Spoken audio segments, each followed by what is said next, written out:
every single parent says the same thing. I just want my kids to be healthy.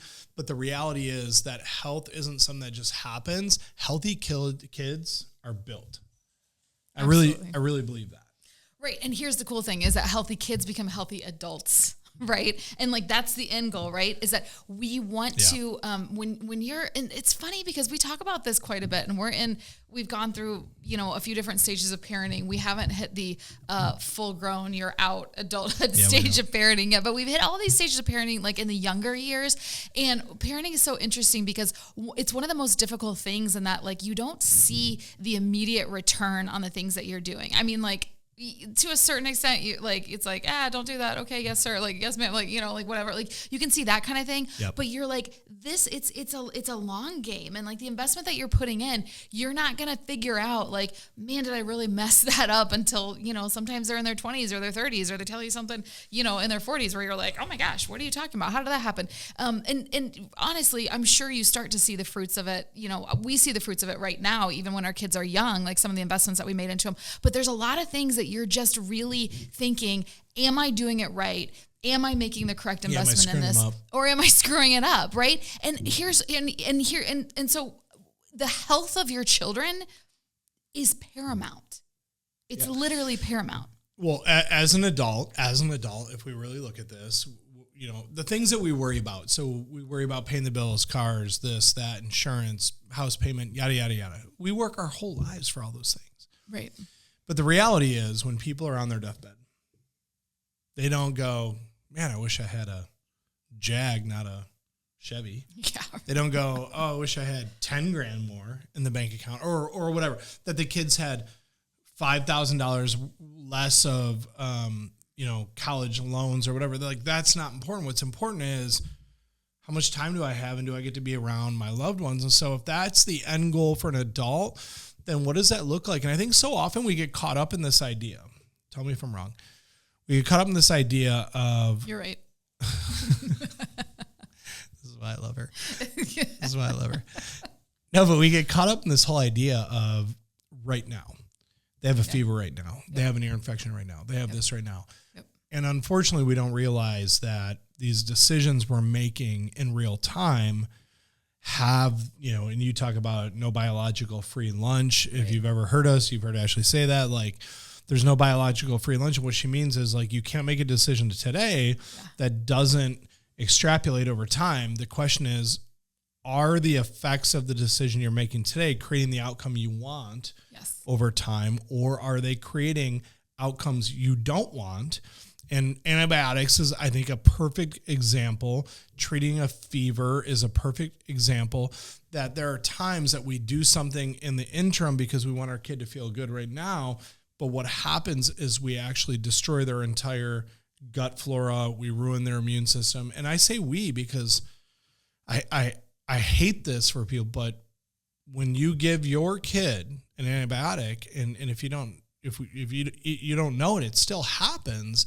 And sometimes it happens out of ignorance. And this is the hateful part. When I say hateful, meaning I hate this for people, is that you give your kid an antibiotic because the doctor told you, and you don't know that you're ruining their immune system for the next year, 2 years, 5 years, 10 years of their life.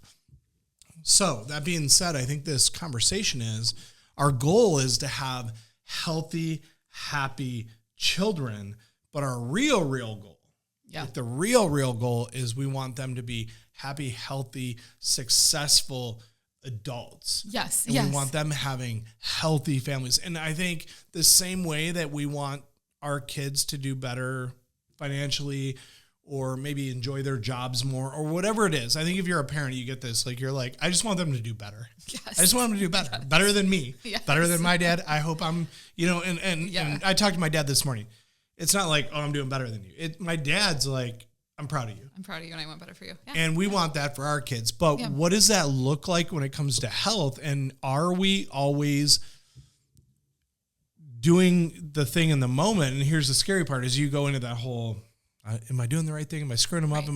And the reality is, when we lean on our own understanding, when we do the thing, and when we operate, I think when we operate out of fear, and we lean to our own understanding, it's a recipe for disaster. Yeah. And I think, listen, we've had this conversation. God, we've been doing that. We've been doing this for a really long time. You've been having this conversation for 15, plus years now, where it's like that kind of come to Jesus of like, where are we at as a nation? So if we want to look at it collectively, like where are we at as a nation? The answer is collectively, yes, we're screwing it up. Like, yes, fundamentally speaking, like we are screwing it up because here's the deal. According to a report published by the National Academies of Science, of Sciences, titled U.S. Health and International Perspective, Shorter Lives, Poorer Health. Mm-hmm. So so for do you understand from the title? Yeah, and it's not going well. This is National Institutes of Health. This is like published medical research. This isn't like somebody wrote an article. Right. This and is huge. Fundamentally speaking, this says that Americans are living shorter lives, that they're facing more chronic diseases, right? And than any other person in any other wealthy country. So let's just take that in for a second. You could live in any other wealthy country anywhere in the world, and you would not be facing as much as what Americans are facing in terms of challenges with your health. And the wild thing about this is that the authors said something that stopped us in our tracks specifically, and that was that the seeds of these illnesses that strike older adults are often planted before the age of 25. Wow. Ooh, so seeds, you plant seeds and they grow, right? So the seeds are planted before the age of 25. What also came out in that study was that the decline in health, okay? So at the point you think, like, we all know we're getting older. Yeah. It's not, that's not a mystery. Right. We're all getting older. And there's a point at which in your health, potentially you feel like you peaked. And some people, I remember there was a thing where they interviewed women and they asked them when they felt like they peaked. Physically, biologically, whatever. Oh my gosh, it keeps getting better. The answer was 18, 19. When they asked men, it was 30. I'm like, men felt like they were at their physical peak. They, and not just physical. Oh, I'm coming up to the top of the mountain right now. Like we're going. So they peaked around 30. Women said 18. Like, I was in high school. I got, I had everything going, whatever. Okay. So that was just like social. That wasn't just health. That was like social. Okay. That being said, I think we all have in our minds this idea of like peaking. So one of my friends who has a podcast was talking about over the hill. So when is over the hill? When do you buy people? When do you buy people black balloons and put them in their yard? Like for their 40th birthday? Is that right. That's what it was. Okay, yeah. The trend now. Do you know what the trend now is? What? 30. No. Yeah, there's No, this is actually a thing. What? There's a trend now where 30 is considered over the hill, and they're not wrong. They're not wrong. Well, according to what's going on, because what this study said was that chronic conditions. And people are peaking at their health. On average, this is the entire U.S. population are peaking in their health around age 27. And that's on average when they develop chronic conditions, get on medication, start having blood pressure issues, diabetes, symptoms of autoimmune diseases. Mm-hmm. They've been on ADHD medication since they were 13 and it's now catching up to them. All these things. So they're peaking at their health at 27. So over the hill now, 30 years old. Well, now is that sense. Right? And you're specifically referring to that Blue Cross Blue Shield out of Nebraska study that was a nationwide Health of America study, and that's what you're specifically referring to. Now, is that real? Right. It is real. It's very real for some people. It sounds if like you live in that paradigm. Right. But that's not real the way we were designed and the way God created us. Is that I work out with a lady who's 97 years old. Yeah. Her name is Mercedes. You can find her on YouTube. It's unbelievable. Yeah. She's 97 years old. She's deadlifting. Yeah. She's squatting. She's it's unbelievable. And she has her 97 years old, right? So good. So do we have to live in that reality? I won't go in the Matrix thing, but we talked about that last week.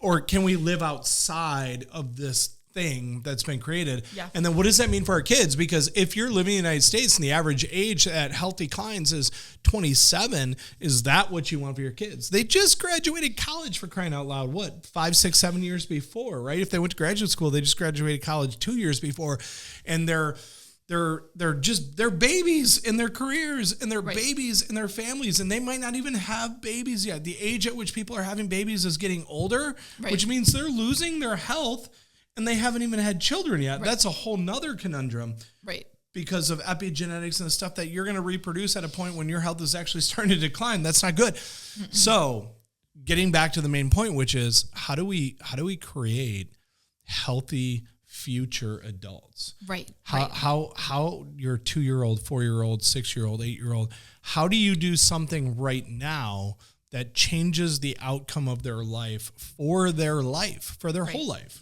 Right. And here's the interesting thing is that the health of your 40-year-old begins in your 4-year-old. Right. The health of your 60-year-old begins in your 6-year-old. Like all of those things, like there's a cascading effect for the rest of your life. Right. And so when you're sitting there and I get it, listen, when we had our first kid, I mean, listen, we had him at home, so it's not like we like brought him home from the hospital or something. But I remember after the smoke cleared and the midwives left and everybody left and our parents went home. And what was going on? I don't know. I mean, it's just like the dust settled and like we had a kid at home and there was smoke and dust. There was smoke and dust everywhere. I was so unaware of like, I had like a dress that I was like, oh, tomorrow after I have this baby, I'm going to put that dress on. And I the next day I was like, I'm not ever putting that dress on again. I don't think. Like I was so unaware of what was happening. And I remember looking at this baby and I remember thinking like, I don't know what the hell I'm doing. Like, they're just going to leave this kid with me? Like, this is like, I just get to have it. Like, I just get to have this kid. Like, who's telling me what to do here? Like, who's telling me the right way and the wrong way? And like, and so I remember like those, like when you first have a kid, like having it. And if you never felt that before, then God bless you. Like start a course on teaching people how to raise kids, right? But really, like, this is another piece of that puzzle of when you're looking at the things that you just need to do for your kid, it is investing in their health. It is setting them up for a future so that when they're 40 years old, they're like, I feel really fantastic. Like I'm actually going on a hike, up a mountain next week. I'm going on a Jesse Itzler run. I'm doing, the 75 hard. I'm like what are all the things out there that you could be doing? And you don't want to have that kid who's like that kid, that person that grows into adult that's looking at their other friends and they're going, you guys can go do that. And I somehow like my body doesn't function like that. And I'm just not able to. I have all these autoimmune conditions. I have all these things going on. I think that disease is like a lightning bolt. I think it's just time and chance. I think it's just happening to me, and they have zero responsibility for their health, and they have zero authority over it, and they're not grabbing at it and taking responsibility. Like that's is really the place where you don't want them to end up. And so start early and teaching them these things and these habits that really affect them. So starting early when we go through this, and I'm going to go through just this is an official list. This is just kind of off the top of the head, and I'm kind of. I have some reservations about doing this because I don't want anybody to ever think like, oh shoot, like we're already behind the 8 ball. Like we did it wrong already. We screwed up. And before you hit those, can I say, I just want to give, I want to give one more little tidbit. Here's one more tidbit is that there was a separate study that was published by the Journal of Public Health. It was indexed in PubMed, and it found that every additional chronic condition cuts life expectancy by roughly 1.8 years. So like when you have a kid, asthma, right. Allergies. So when you stack up, like when you look at these people that are 27 years old and they're starting now they have these chronic conditions, 30s, 40s, and they start stacking up. You have 4 or 5 chronic conditions that happen. Ear infections, peeing the bed. Like people don't think about that as a chronic condition, but if your kid's peeing the bed 4 years after he should have been potty trained, that's a chronic condition. Ear infection is a chronic condition. And when you think about that, so now sometimes parents are like, my kid doesn't have any chronic conditions. Did he have ear? Oh yeah, for 2 years of his life he had ear infections. Did he have tonsil? Oh yeah, he had his tonsils removed. That's 2 chronic conditions. Did he have digestive issues? Oh yeah, he was constipated for about 1.5 years. We got him on Miralax and eventually he grew out of it. No, that's 3 chronic conditions. Did he pee the bed? He peed the bed for 2 extra years. So now we're up to like 4 chronic conditions, right? In a kid. And this is pretty typical. Like, and your kid may not have dealt with every one of those, but a lot of times it's 1 or more. Right. So if we're at 4, it's how many years per chronic condition? 1.8. So when 1.8, so roughly 30s, 2. So now we've already taken 8 years off of a child's life. And that's the point. Is like you get a kid in your 30s. You get a kid who grows into an adult who's in their 30s and they have 4 to 5 chronic conditions. That's 10 years off of their life. We're talking about 10 years off of their life. And that doesn't also account for how much they enjoy the last 20 years of their life on top of that. But I'm going to run through a couple of things real quick, and then I'm going to circle this back because there's one thing that's most important and more important than anything, and you and I both agree on this. But you have a child. You're raising a child.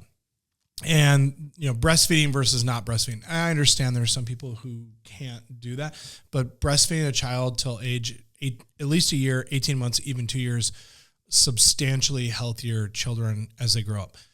Giving your kid any sugar, and I'm talking about ketchup. I'm talking about added sugar. Yeah. Giving your kids any sugar whatsoever before the age of 3, their health will be substantially different if you don't give them any sugar.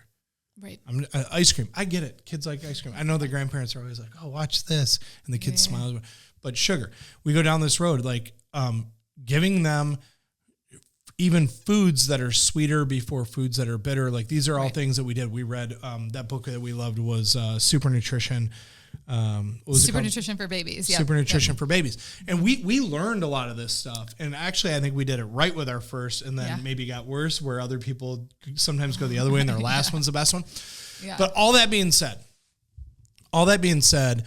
the worst outcome when it came to this study in health of Americans was we are actually horrible at one thing, and that's actually bringing children into the world healthy to start from. We have, and I don't know if you guys know this, but in the United States, we have the worst infant mortality rates in the world. Right. What that means is more babies who should be born die.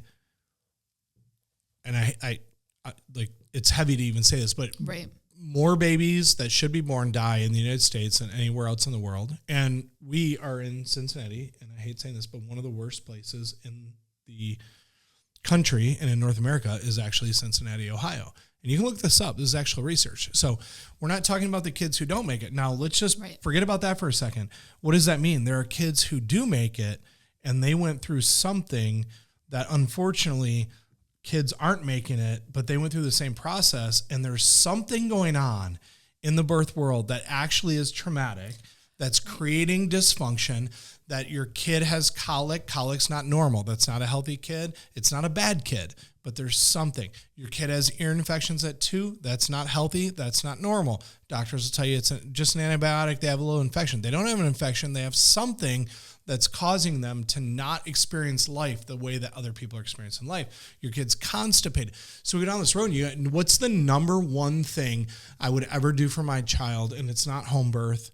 That was amazing. Right. It's not holding off sugar, any form of sugar at all, added sugar until age, at least 3.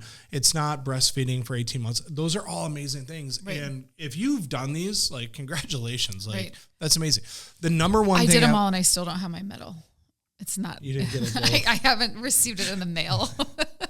But I'm waiting. I'm going to send you I'm waiting for my home birth award. What do you want it to say? Number one mom, or what should it say on it? Congratulations. Yeah.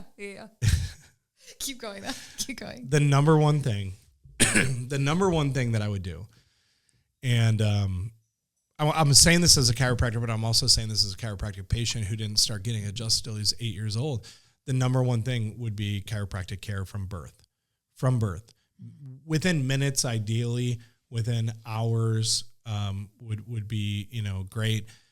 The same day, within 24 hours, 48 hours, get your kids checked before they start trying to use the muscles, lift up their head, turn their head to breastfeed, whatever, because as those muscles start to develop, then any potential problems that happen during the birth process, now you're strengthening patterns around that. Now, why?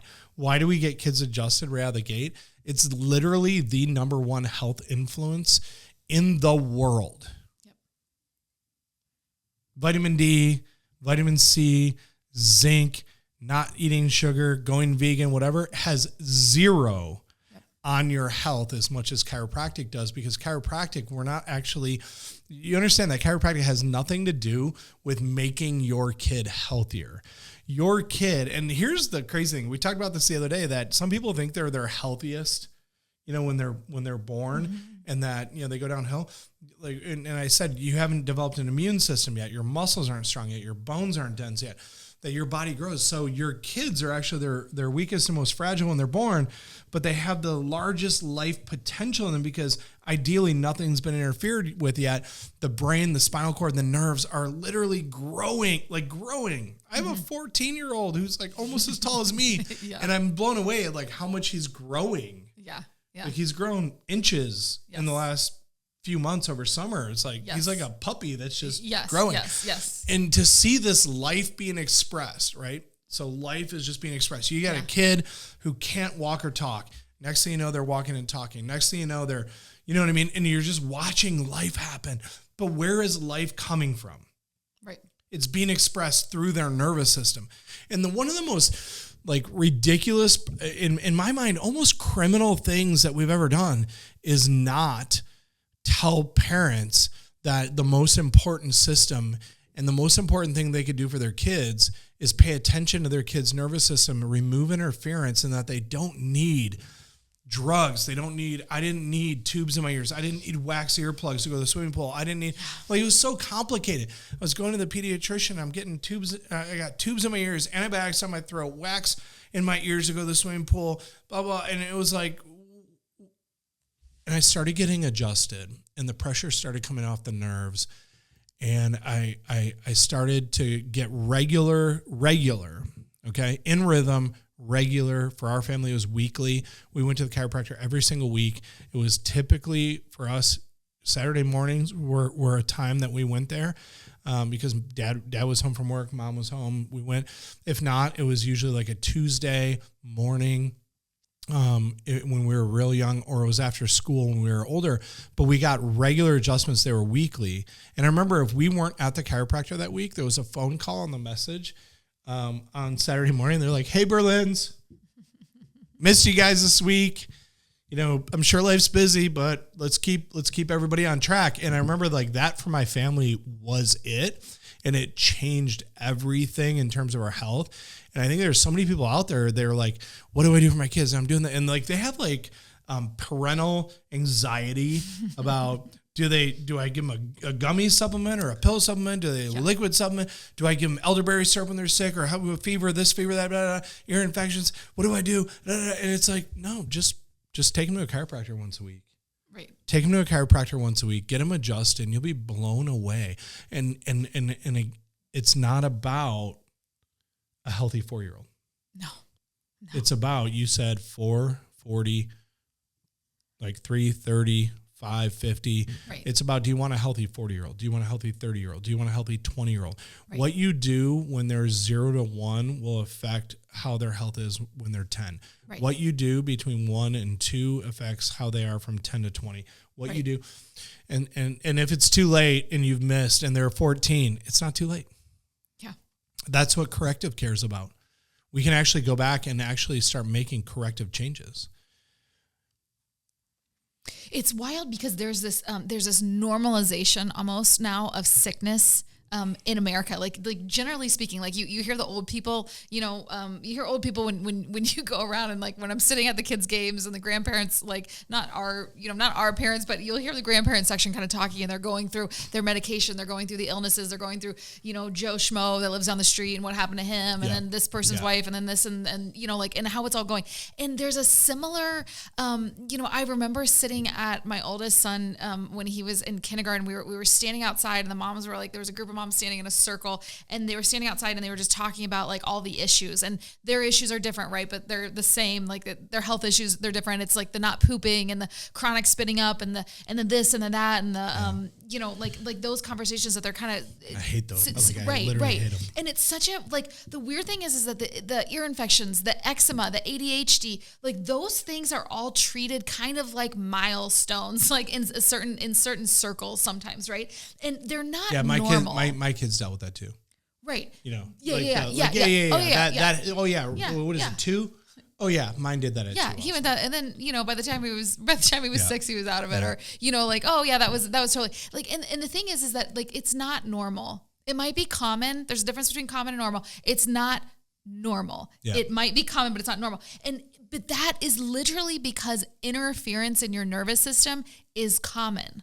Like it's a very common thing. There aren't enough chiropractors in the world to help get every single man, woman, and child on the face of the earth adjusted. 15, 20%. If you are blessed enough, lucky enough to have this relationship, go to a chiropractor, be able to afford to do whatever. And I think everybody can.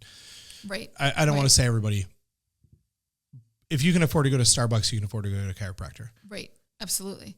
You know, if you're not like milling your own wheat and farming your own food due to finances, you can probably afford to go to a chiropractor. Right.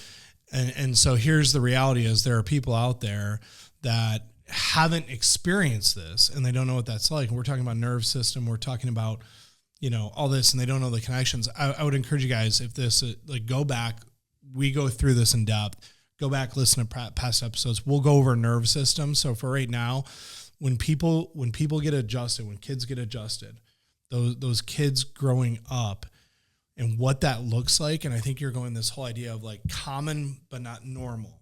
Mm-hmm. Right. Mm-hmm. Yep. And the data backs it up is that the chronic illness, like of this common that's happening, the chronic illness that's common, but not normal in the United States, it starts early and it starts really small. Right. And that the difference between a generation that their health declines when they're 27 and then a generation that thrives when they're 97 years old. Yeah, what will be 10 years from now? Right. Because it's come down. It's come down to 27. Right. Right. And really the difference between health declining at 27 and health thriving at 97 years old is that whether or not we protect the integrity of the nervous system. Yeah, nervous system exclusively. Right. And again, I'm not saying, like, we're excited. We have a new Whole Foods opening. Right? I love it. Oh, I love it. We're excited. Organic food, absolutely. We went to a restaurant and on the menu it said we use no seed oils. Glyphosate bad. Seed oils bad. Vitamin D good. Exercise good. Yeah. You know, when people come to me and a lot of times they're like, I just don't know what to do. I'm like, well, you know, how much did you exercise or sweat today? Yep. Well, just start where you got to start. But I'm telling you that chiropractic, when you understand chiropractic, like you want the biggest rate of return on effort, you can have a 3-minute adjustment and literally one adjustment sometimes can be life-changing for people. But imagine you do that week after week after week and it just becomes part of your habit. The same way that every one of us know we should exercise nearly every day. Right. And I would even say every day. And that is a perfect analogy. That's what we need to liken, like this building of the immune system in our children it's the exact same thing as working out. You're building a muscle, right? Yeah. And so like when you think about like, oh, I want to become really fit, like you're actually building the thing that controls all the muscles. You are. And here's what's interesting is that I've never heard anybody ever say, I want to become really, really fit. And they go, oh, well, sometimes time and chance happens and you're really fit. And then sometimes time and chance happens and you're just not fit.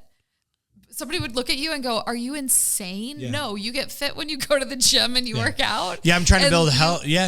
It's a perfect example. Like literally, somebody would look at you like you have 14 Think about the most fit person you know, and then look at them and go, man, they were super lucky. I can't believe they accidentally got that way. My favorite thing to do when I see really fit people like out in the wild, like out in the real world. God bless them too, because like the fittest of the fittest, I'm like, that's it's wild. Well, it's great. My favorite thing to do is ask them, hey, what do you do for your fitness? Like when I see somebody who's like in really great shape, I love to ask them because I like to just compile the data points in my head. Like what is it that's bringing somebody there, right? Never one time in my entire life have I ever seen somebody who's really fit said to them, hey, what do you do for your fitness? And they said time and chance. I've never met a super healthy individual. Never in my life met a super healthy individual and asked them, how did you get here? And they didn't mention chiropractic. I've never met one. Absolutely. I've never met one in my life. I've had patients come into my office who are in their 70s and 80s, and I take x-rays of them, and I'm expecting to see like spinal degeneration. And their posture might not even be amazing, but I take x-rays, and I'm expecting to see spinal degeneration, damage to the cervical curve and spine, whatever. And I take an x-ray, I'm like, dang, this person's spine actually looks healthier than most of the 30-year-olds, 40-year-olds that are walking through my clinic. Like they have 3 good curves, their spine's pretty straight. And I go back and I go, hey, just out of curiosity, have you been under previous chiropractor? Oh yeah, my mom and dad used to take me to a chiropractor weekly when I was a kid. And then I got adjusted a little bit in my 20s, but I haven't been adjusted since. It's funny, they'll go 40 years. 40s, like if they're 80, that means 40. Yeah. They didn't even go 40 years. Don't suggest it, but... Sometimes they went 70 years, 60 years, right? Yep. and they stop getting adjusted at age 18 or whatever, and their spine is still unbelievably healthy by comparison. Right. And I just love those. Like, yeah, we used to go to a chiropractor all the time. I've always wanted to get back to it. All these, I honestly hear this very frequently, and it always blows my mind. I'm like, this person hasn't been adjusted in 40 years, 50 years, and they have a healthier spine than most of these other people come through. And their health is good. I don't hear that. It's like, oh, did you ever not eat sugar? Oh, yeah. We didn't eat sugar for the first 10 years of our life, but I've been eating it for the last 70 years. Yeah. And my health's still amazing. Like, it just doesn't have the same impact. Right. Doesn't have the same impact. Right. Yeah. I ate vegetables for the first 15 years of my life. Haven't touched one since. Yeah. I'm unbelievably healthy. Like, that does not happen. No. Now, sometimes the alternative is never ate a vegetable in my life. I've been eating them for 10 years. I'm starting to get some of my health back. Right. Starting to get a little bit of it back. But if you want to have the greatest return on effort, the greatest outcome, the greatest, chiropractic's it. Like, it really is it. And I know we talk about this like frequently, but what else, if you're like, what else would you want us to talk about? Right. Until every man, woman, and child is under corrective chiropractic care, there's nothing else to talk about. I mean, nothing. And you're listening, you're like, I'm in. Like, I get adjusted. I love it. It helped with my sciatica or whatever. Right. And it's like, how about your kids? Are your kids getting adjusted? How about this? How about your nieces and nephews? Are they getting adjusted? Have you talked to their mom or dad yet? How about your neighbors? Your neighbor, the kid who's constipated next door. Or how about the guy next door who is dealing with ulcerative colitis? Have you talked to them? Yeah. And this is where how about your coworker that calls in sick all the time, and so you get dumped like an extra workload at work? You want them to be healthier? And like, this is the thing. And we're on fire about this because this is what we do. But when patients come in, what's cool is, and they start to experience this, and their kids' health starts to change, their health starts to change. We co-mission with them. Yes. We tell them, hey, like, again, there's only enough chiropractors for about 15 to 20% of the population total to even be able to see a chiropractor. Right. That being said, I only know roughly about, I might know more. The average person knows about 200 people on average that you talk to and interact with on a daily basis. Yeah. We see in our office about 600 to 700 patients a week. So I probably know more than the average person, but I still only know like 1,000 people. Yeah. Right? Yeah. Like 1,000. Yeah. So if everyone was exhibiting, anybody who's getting adjusted and seeing this was out there and they were just telling people, like, the health of the United States could change dramatically. That age wouldn't be 27. We wouldn't see kids growing up, just graduating high school, going into college, and then next thing you know, ending up on prescription medication and watching their health fall apart, trying to get pregnant, trying to have kids. Forget having kids and raising healthy kids. What about trying to have kids like that? And we're seeing this. Right. And I know sometimes people are sitting back and they're like, it's this, it's that, it's, he doesn't produce this, I don't produce that. Or when it comes to getting pregnant, or with the kids, it's, I had a history of ear infections. My mom had a history of ear infections. My kid has, it's like, did your mom get adjusted? Did you get adjusted? Right. Are your kids getting adjusted? How about trying something new? And honestly, I think if mom and dad really understood it, and we're talking like on average per person in your family, we're talking about an investment of somewhere around $1,000 to $2,000 annually would get them adjusted on a regular basis. You have a family of 4. I know it's like $4,000 to $8,000. Braces cost $7,000. Right. Braces on your teeth. And all you get is straight teeth. It doesn't do anything for your health. All you get straight teeth, right? A vacation to Disneyland. Yes. A vacation to Disneyland costs God knows what anymore. We have a friend that went to Disney and then went on a Disney cruise, and he told me, he was like, dude, it was like $25,000. And I literally was like, what? $25,000. And that was one trip, 1 year. Yeah. I watch people go into Best Buy, and now they're cheaper. Now you can buy a TV for like $400. Yeah. That wasn't the case. You guys remember, if you think back, 2010, 2005, 2010, you're buying $5,000 TVs. Yeah. An Apple computer costs $2,000. Your kids are going to go to school and they need a computer in their hand. You're going to buy them the Acer, or you're going to buy them the Apple, and you're going to go $400 for $2,000 or whatever. We spend this all the time, but what are we spending on? Right. Where are we spending it? Starbucks. If you're going to Starbucks, $5 a day, multiply $5 times, maybe you don't go Saturday or Sunday. Let's call it 250 days a year, right? Think about what you're spending. You're spending over $1,000 on illegal amphetamine that makes you feel a little warm and fuzzy in the morning. And then we're talking about our kids' health. So we're already spending it. It's just, and listen, I understand this is not a sexy topic when it comes to money. Yeah, it's not a sexy topic when it comes to does my insurance cover it? Who gives a crap? Right. Who cares whether your insurance covers it? I mean, that's a whole nother, we can do that one, but who cares? Yes. Yeah. They're your kids. You're going to let an insurance. They're not Blue Cross Blue Shield's kids. Right. You're going to let an insurance company dictate your health. Like going down that path. I mean, we could set another hour aside for that. Right? Landing the plane, ending on a positive note. Okay. If your kids have never been checked, if they've never been to a chiropractor, if they've never had an x-ray and evaluation, if they've never seen how healthy is their neck curvature. Your neck curvature is supposed to be shaped like a C, and then you have 3 curves of your spine. How straight is their spine? What's their atlas plane line look like? What's their upper neck alignment? And if you don't know these things, they're more important than their blood pressure. They're more important than their allergy testing and the back scrape test to find out whether it's pine or whether it's pollen or whether it's cedar wood. Or what's the white fluffy stuff that comes down? Cottonwood or whatever. Who cares? Yeah. What matters is what's going on at the level where their brain connects to their spinal cord and nervous system. And so if that's new, and if it's not new and your kids get adjusted, congratulations. Just know you're creating healthy adults. Yes. And that's who we need. And we really need them for the future. And if this is new, then also congratulations, because this is your opportunity. This is an opportunity to open a door going down a different pathway that leads to a whole different life for your kids so that their health will ideally be better than yours. Right now, we're watching it actually get worse and decline, and that's what we don't want for our kids. We don't want to see chronic illness. It used to be when I was young, probably around 40, 50 years old. Now it's down to 27. You have an opportunity right now to actually help your kids express life when life is happening more, when they're growing, when they're flourishing, when their organs are being developed, when their immune system's developing. It's so important right now. And if you do that today, then God bless you. You're going to see an unbelievable outcome over time for the health of you and your family. Absolutely amazing. And my vision in the future is just imagining an entire generation of kids that are never sold a lie that their body is broken.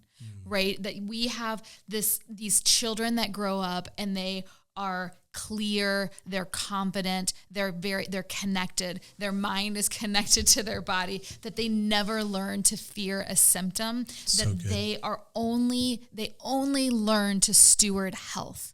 That they build their immune system the same way that they build their muscles. They understand the idea that their body is always conspiring on their own behalf. Their body is always working for them. It is never working against them. That they don't have a medical practitioner telling them that their body is working against them. That they understand that it is their responsibility to steward their health, and that their body is helping conspire on their own behalf so that they can do it. And that is what happens when your kids grow up getting adjusted. Yep. That is the chiropractic movement. That is the vitalistic movement. That is what we are here trying to teach. It's not about less red dye number 40. Yes. It's about your kids being connected to the source of their healing from above, down, inside out through their brain, their spinal cord, and their nervous system. When I talk to these little kids, I'll end on this. It's not complicated. Your brain, when I ask kids, what part of your body controls everything in your whole body? And I show them a ANS nerve chart, stands for anatomical nervous system. And I show them a nerve chart and I said, point to the part that controls everything. Guess where every single kid points? The brain. And I said, you see this thing? It's called the spinal cord. This is the connection from your brain to your body. All the signals from your brain have to go through here. So if there was something that was creating interference or damage or stress and it wasn't allowing the signals to get through, do you think that would be good or bad? And they're like, bad. Okay, if that was bad, and those nerves have to go from your brain to your heart, if that's there, do you think your heart's going to function better or worse? Guess what every single kid says? Worse. Right. If that interference is there. I said, okay, now imagine that we were able to do something and move that vertebra out of its subluxated position, and we're able to correct that so that everything can then flow through there normally, and we do that regularly. Do you think you're going to be healthier or sicker in the future? They said healthier. And your kids get it. Right. And what's crazy is as a parent, you're like, no, it's not that simple. It's that simple. And out of the mouth of babes, like kids get it. If kids get it, what are we doing? Why are we overcomplicating it? Why do we think that it's got to be a prescription? Why do we think it's like this fever and all this stuff? And it's like, no, your kids. If I took your kids, spent 10 minutes with them and just taught them simply that, they would come back to you and they would say, I want to get adjusted. Absolutely. Absolutely. And you don't have to wait for a symptom. You don't have to wait for a diagnosis. You don't have to wait for an issue. You can literally just bring your kid in. And if you're in Cincinnati, you can go to AlignHealthCenter.com. You can check out our website. You can give us a call. You can come in our office. And if you don't live here and you live someplace else and you want help finding a corrective care chiropractor near you, reach out to us. We will definitely help you do that. And when they're 30, they're going to say, thanks. Thanks, Mom. Thanks, Dad.